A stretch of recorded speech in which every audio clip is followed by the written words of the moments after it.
Hey Gear Seekers, I'm Nick. The PS5 has been one of the hardest consoles in history to ever get your hands on. So what we decided to do today is build a PS5 inspired gaming PC. And by that I mean it's black and white and kind of looks like a PS5. Not really, it doesn't look like a console at all, but you get the idea, right? And we build these PCs to inspire you guys to build beautiful PCs of your own. So without further ado, let's see how this awesome little mini ITX PC came together. Spoiler alert, I kind of love it. I've just got to say it, I kind of love it. Let's do it.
Alright ladies and gents, I hope you enjoyed seeing this PS5 inspired gaming PC come to life.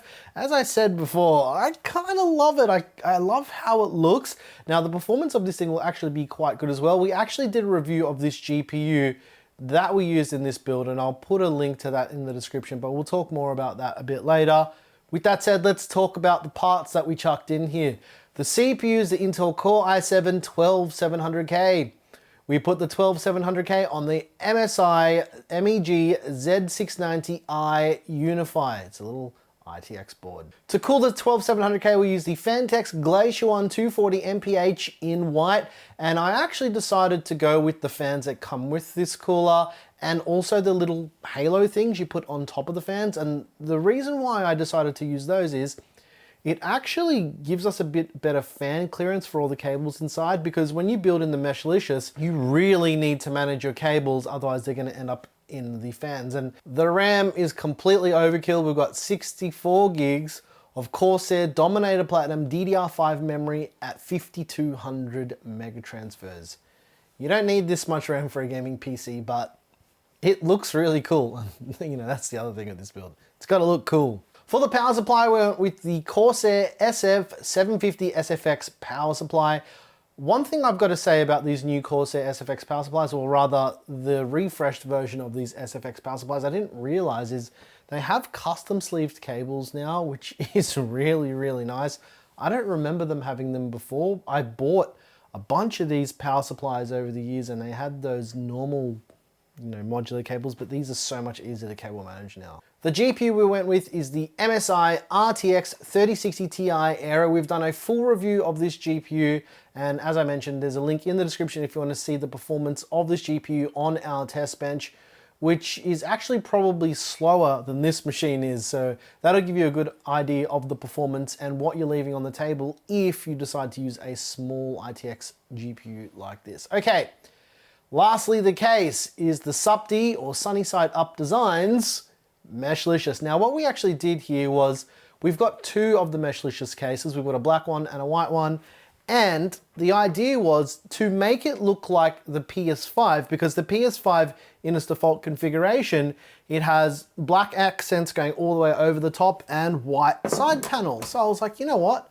That's quite easy to do with the Meshlicious that we have. So if you look at that, all right, it looks kind of like a PS5, like it's inspired, and then the extra blue light that the PS5 has and all that stuff as well. You know, why not? The truth is, it actually looks a whole lot better than I thought it would, especially like when Claire shot the thumbnail and stuff with the PS5 controller. It just looks so sick. It looks like it's supposed to be like that. And that's kind of the idea that we had when we were putting this together. Obviously, it's not going to run any PS5 games because it's not a PS5, right? Does that make sense? It's not a PS5. We've done a lot of stuff with the Meshlicious since it came out. Lots of different videos, lots of different testing. I'll put links to all of that down below in the description so you can get an idea of the best configuration for airflow if you're looking at a Meshlicious. This has been out for long enough now, so there's a lot of information out there. But just to give you a bit of a recap, we went with this 240mm AIO in this position, basically because from all of our testing, with the fans exhausting out the front, it has given us the best thermal performance in the past. Not to mention, because this is a very aesthetics focused build, the fans in this orientation also look a whole lot better with those Fantex halo ring thingamabobs that go around the fan. It looks really cool, and I don't think video really does this thing justice. Now, I spent quite a bit of time cable managing in this as well to make it look as clean as possible. This is always a challenge when you're building ITX systems. It does take time, and I would recommend you spending the time to do it. Now, because I've built in the Meshlicious before, I knew exactly what I needed to do to make everything fit. To answer some questions about why I mounted the GPU in the default configuration in the Meshlicious, because I know someone is going to comment about it. They're either going to comment about that or, why do you dye your hair? I've never dyed my hair before. The reason is mainly just a cable management and logistic reason.